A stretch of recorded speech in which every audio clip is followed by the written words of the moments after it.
bank opened its doors just after 9, and the morning crowd flowed in the way it always did.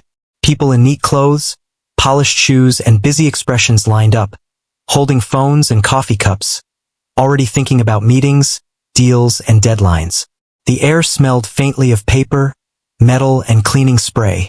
Everything felt orderly, controlled, and familiar.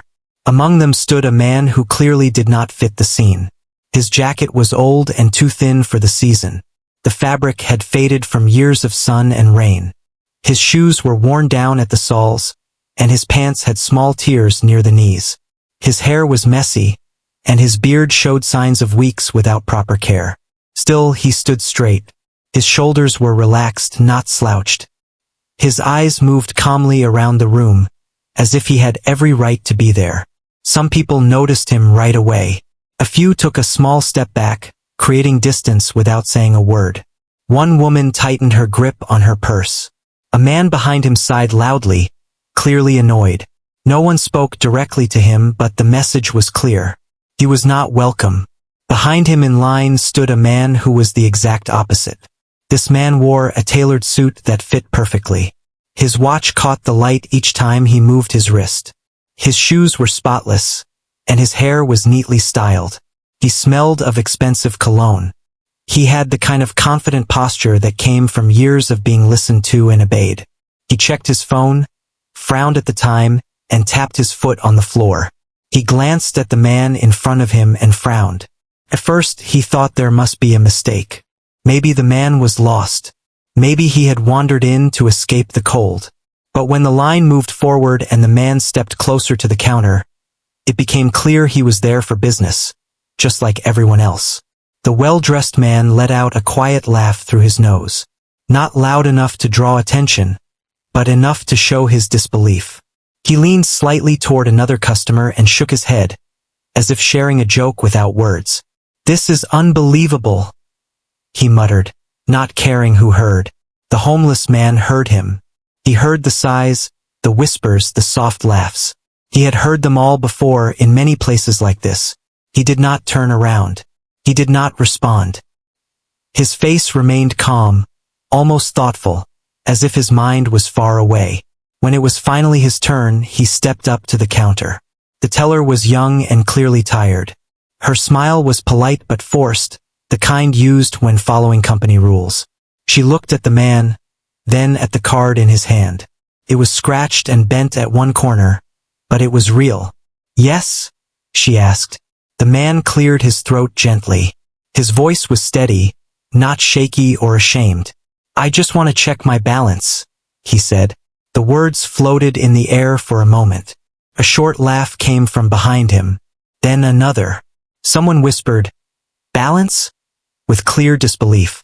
The well-dressed man behind him shook his head openly now, no longer hiding his reaction. "Seriously?" he said under his breath. "This is a bank, not a shelter." The teller hesitated. For just a second, her eyes flicked toward the line behind him. She could feel the pressure, the impatience, the judgment. Then she looked back at the man in front of her. "Please insert your card," she said. The homeless man nodded and slid the card across the counter. His hands were rough, marked by small scars and dirt that no soap could fully remove. Still, his movements were careful, respectful.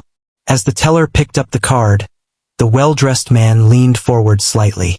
"You know," he said loudly enough to be heard, "some people have real work to do today." A few people chuckled. Others looked away, uncomfortable but silent. The homeless man said nothing. He kept his eyes on the counter, his breathing slow and even.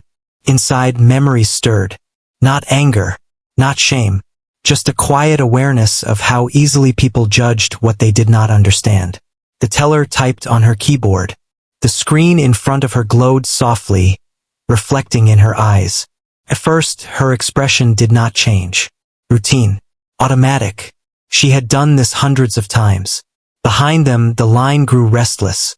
"This is ridiculous," someone whispered. The well-dressed man checked his watch again and scoffed. In his mind, the situation was almost funny.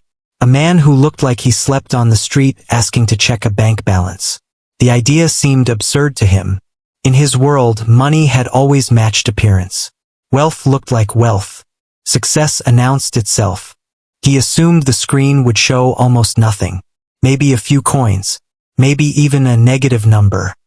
He imagined the embarrassment that would follow. The quiet shuffle as the man left the bank. In a strange way, he felt justified already. The homeless man, however, felt no rush. Time had taught him patience. He had waited in longer lines, endured far worse looks, and survived days when checking a balance was the least of his worries. Today, he was simply here to confirm something he already knew, but needed to see again with his own eyes. The teller's fingers paused for a moment on the keyboard. Her smile faded slightly. She leaned closer to the screen, as if she needed to be sure she was reading it correctly. The room, filled moments ago with whispers and sighs, began to quiet without anyone realizing why. The well-dressed man noticed the change. He stopped tapping his foot. His eyes shifted from his phone to the teller's face. Something about her posture felt different. The homeless man remained still. The screen was loading. No one yet knew that this ordinary morning, in this quiet bank, was about to become something none of them would forget. The teller blinked and pressed the refresh key again. For a brief second, she thought the system had frozen. That happened sometimes, especially in the morning when many people logged in at once. She waited, her finger resting lightly on the mouse. The screen changed, then settled again. Her eyebrows lifted before she could stop them.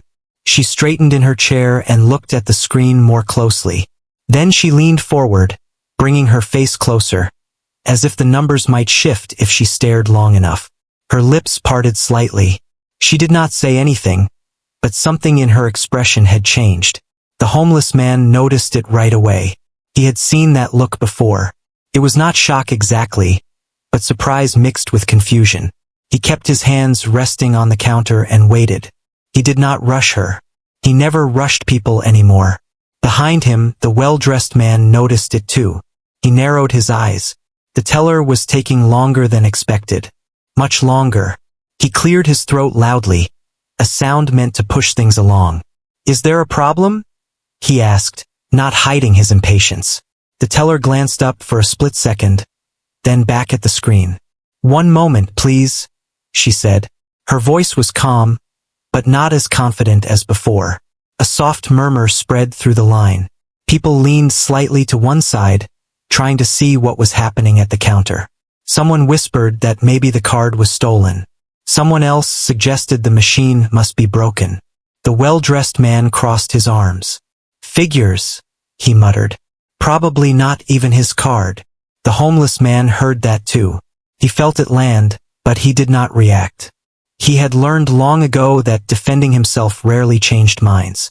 Silence in some moments spoke louder. The teller clicked into another screen. She checked the account details again, slowly this time. Her fingers moved carefully, almost nervously. She swallowed and glanced once more at the man standing in front of her. He met her eyes calmly. There was no fear in his gaze, no embarrassment, just patience. That unsettled her more than anything else. She cleared her throat. "Sir," she said gently, lowering her voice, "can you please confirm your date of birth?" He answered without hesitation. She typed it in. The screen refreshed again. Her chair creaked slightly as she leaned back. For a moment, she pressed her lips together, unsure what to say next. This was not part of her usual routine. This was not how these interactions normally went. The well-dressed man leaned forward again. "Look," he said louder now. "I don't mean to be rude, but some of us have places to be." A few people nodded. Others stayed quiet, watching. The teller looked up this time and met his eyes. Her expression had shifted. There was something firm there now. "I need a moment, sir," she said. "Thank you for your patience." The word patience hung in the air.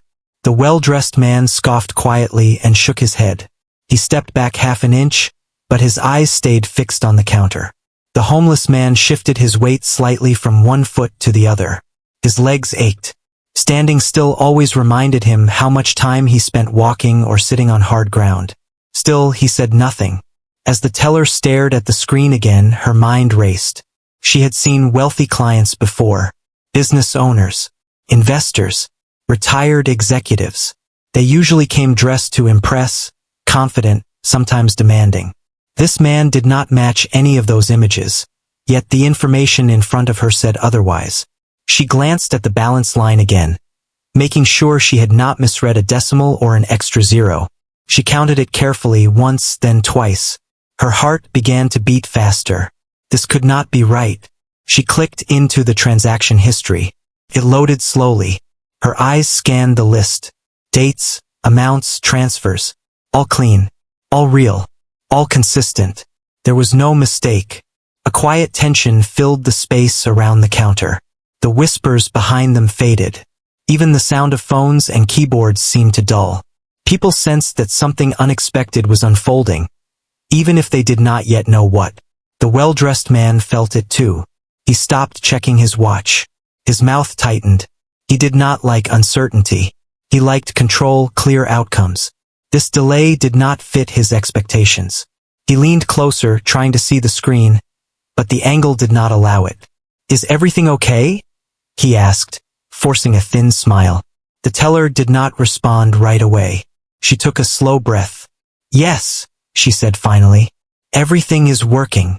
She paused, then added, "I just need to verify something." The homeless man nodded slightly, as if he had expected that.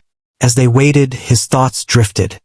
He remembered the first time he had stood in a bank like this many years ago, wearing a suit not much different from the man behind him now.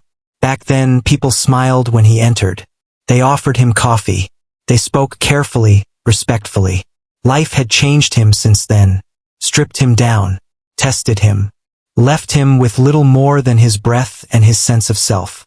But numbers on a screen did not change just because appearances did. The teller's hands trembled just a little as she reached for a small notepad. She wrote something down, then stopped, unsure. She erased it quickly. She looked up again, lowering her voice. "Sir," she said to the homeless man, "would you like a printed statement?" He considered it for a moment, then nodded. "Yes, please." The well-dressed man let out a short laugh. "A statement," he said. "That's rich." No one laughed with him this time. The teller pressed the print button. The machine behind the counter whirred to life. The sound seemed unusually loud in the quiet room. Paper slid out slowly, one page, then another. The teller watched the pages as they printed, her eyes following each line as if she still did not fully believe what she was seeing. The homeless man waited calmly. The well-dressed man's confidence began to crack, just a little. He did not know why, but the longer this went on, the less certain he felt. Something about the teller's careful movements, her changed tone, made him uneasy. The printer stopped. The teller picked up the pages, stacked them neatly, and placed them face down on the counter. She took a breath, then looked at the homeless man with a respect that had not been there before. "I'll explain everything in just a moment," she said. The man nodded again. Behind them, the line stood completely still now. No one complained. No one whispered. All eyes were on the counter, waiting for the moment when the truth would finally be spoken aloud. The teller slid the papers a little closer to herself and took one more look, just to be certain. Her eyes moved slowly down the page. The numbers were clear. They did not blur or change.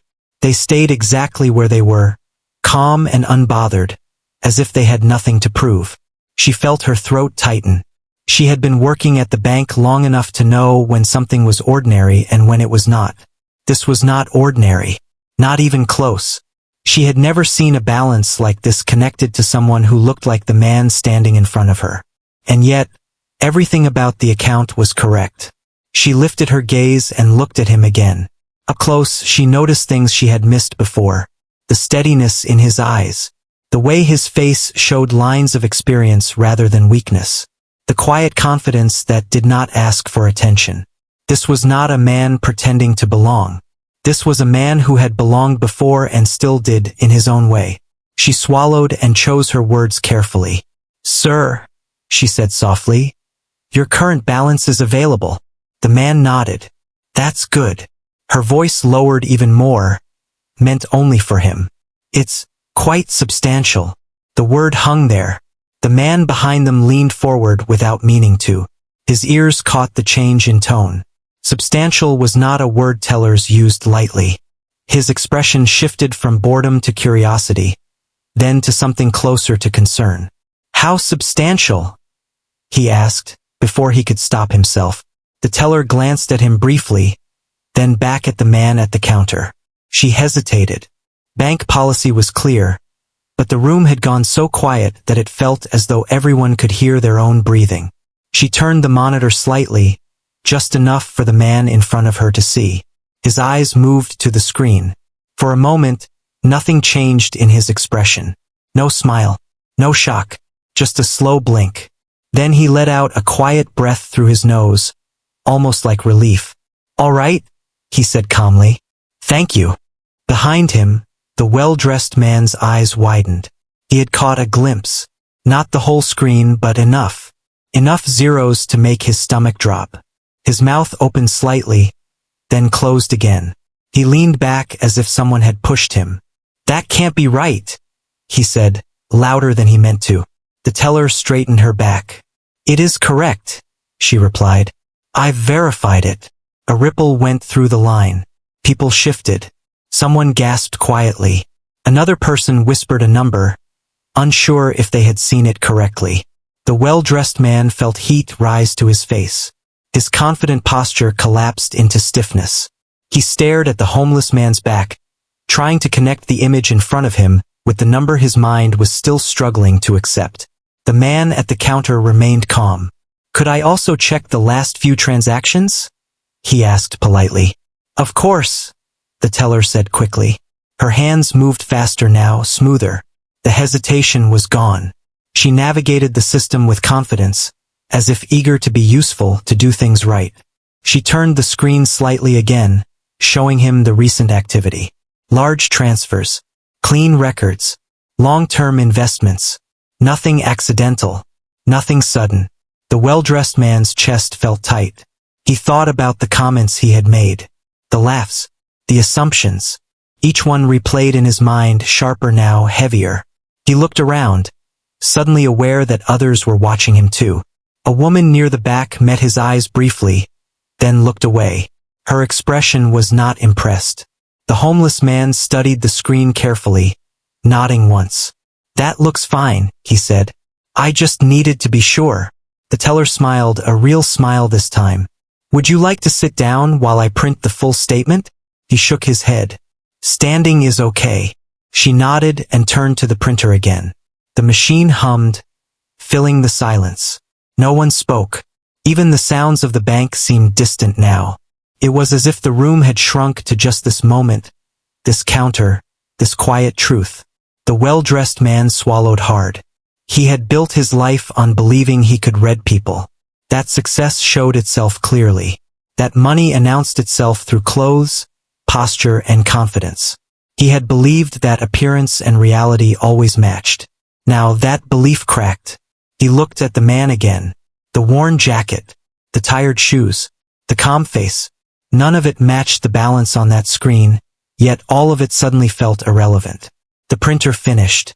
The teller gathered the pages carefully, aligning the edges as if they were something precious. She placed them in a clean folder and slid it across the counter.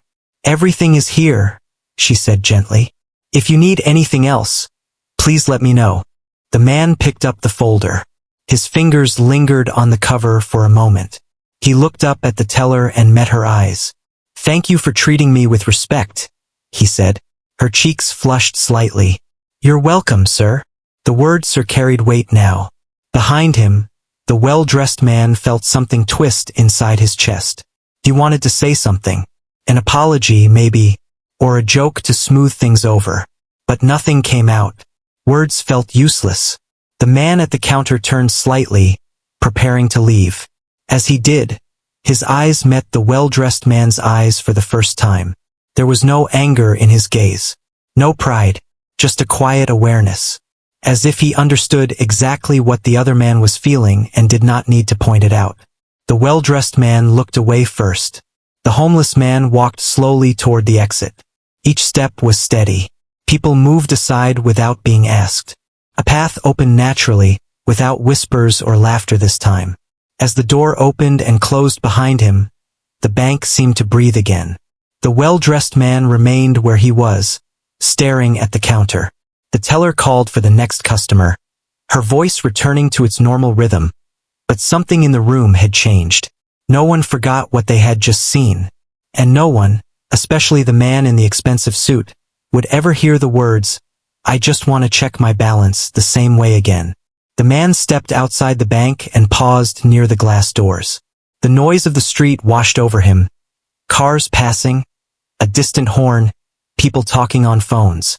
He took a slow breath, letting the air fill his chest. For a moment, he simply stood there, holding the folder under his arm like it was something fragile. He had not planned to stay long inside. He never did. Places like banks carried too many memories, too many versions of himself. Still, today had been necessary. As he began to walk down the sidewalk, his thoughts drifted back, not with bitterness, but with a quiet honesty. Years ago, he had walked into offices like that bank with confidence that came naturally. He had signed papers, shaken hands, and listened as people praised his vision. He had built things from nothing. He had trusted people he believed in. He had taken risks that paid off until one day they didn't. A bad partnership, a long legal fight, months of stress that turned into years. One loss stacked on top of another. His home went first, then his reputation. Friends slowly stopped calling. Some avoided him completely. Pride kept him silent, and silence pushed him further into isolation. By the time the world saw him as homeless, he had already lived several lifetimes. The account had remained untouched, protected by conditions he had set long ago. Not everyone knew about it. Not even some of the people closest to him back then. It was never meant to save him from life, only to give him a second chance when he was ready. He walked a little farther and sat on a bench near the corner. He placed the folder beside him and rested his hands on his knees. His hands still looked rough, still carried the marks of survival, but they no longer felt heavy. Inside the bank, things were very different. The well-dressed man stood at the counter, barely aware that it was now his turn. The teller looked at him expectantly. "Sir?" she said. He blinked and stepped forward. "Yes, sorry," he replied. He slid his card across the counter, but his mind was not on his account. It was on the man who had just walked out. The calm in his voice, the way he hadn't defended himself, the way he hadn't looked back. The teller processed the transaction quickly. Everything went smoothly. It always did for him. But today it felt hollow. As she handed his card back, she hesitated, then spoke. "Thank you for waiting earlier," she said politely. He nodded, but her words landed harder than she knew. Waiting. He had not waited with patience. He had waited with judgment. He stepped aside to make room for the next customer. But instead of leaving, he stood near the wall for a moment. He watched the line move. He noticed the homeless man was no longer there, yet his presence still lingered in the room. The comments replayed in his head. "This is a bank, not a shelter. Some people have real work to do." Each one felt smaller now, smaller and heavier at the same time. He had built his success on discipline and intelligence. He prided himself on reading situations quickly, on spotting value. And yet, he had failed at something simple, seeing a person as a person. A woman who had been standing a few places behind him caught his eye. She didn't look angry, just thoughtful. "Funny how life works," she said quietly, almost to herself. He nodded, unsure what to say. "Yes," he replied. "Funny." But there was nothing funny about it. It was uncomfortable. It was humbling. And it stayed with him as he left the bank and stepped into the sunlight. Outside, the man on the bench stood up as the well-dressed man walked past. Their eyes met again briefly. This time, the well-dressed man spoke. "I owe you an apology," he said, his voice lower than before. "I judged you. I was wrong." The man with the folder looked at him calmly. "People do that," he said simply. "It doesn't define them unless they choose to stay that way." The words were not sharp. They were not forgiving either. They were honest. The well-dressed man nodded slowly. "I'll remember that." "I hope you do," the man replied. They stood there for a second longer. Then the man with the folder turned and walked away, blending into the crowd like anyone else. No attention. No drama. The well-dressed man remained where he was, watching until he disappeared. That evening, the well-dressed man sat alone in his apartment, staring out at the city lights. His phone buzzed with messages, work emails, invitations, numbers that usually made him feel powerful. None of it mattered as much as it usually did. He thought about how easily life could change, how thin the line really was. He thought about the men and women he passed every day without seeing, the ones he had never bothered to imagine beyond their appearance. He realized something then that unsettled him. He had always believed wealth made him secure. But what he saw in the bank showed him that security came from something else entirely: resilience, patience, and the ability to endure being misunderstood without losing oneself. Across the city, the man with the folder checked into a modest room for the night. Clean, quiet, safe. He placed the folder on the table and sat on the edge of the bed. He didn't open it again. He didn't need to. What mattered was not the money itself, but what it represented. Choice, possibility, the freedom to rebuild without rushing. He lay back and stared at the ceiling, listening to the hum of the city outside. Tomorrow would be different. Not perfect, not easy, but different.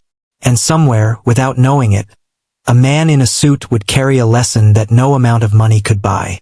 Both men would sleep that night changed in ways neither had expected when the day began. Not because of a number on a screen, but because of a moment that revealed how wrong assumptions could be, and how powerful quiet dignity truly was. Morning came quietly. The man woke before the alarm he had set, the soft gray light slipping through the thin curtains of the small room. For a moment he lay still, listening. No shouting outside. No sudden knocks. No need to guard his bag or keep one eye open. Just silence, steady and kind. He sat up slowly and rubbed his face. His body still ached in familiar places, but his chest felt lighter than it had in years. He swung his feet to the floor and stood, stretching carefully. On the small table near the bed sat the folder from the bank, untouched since the night before. He looked at it, then turned away. He didn't need to open it again. The number inside wasn't what gave him peace. It was knowing he could move forward on his own terms now. No rushing. No proving anything to anyone. He showered, dressed in the same worn clothes, and stepped outside. The city was waking up. Shops opening. Buses stopping. People moving with purpose.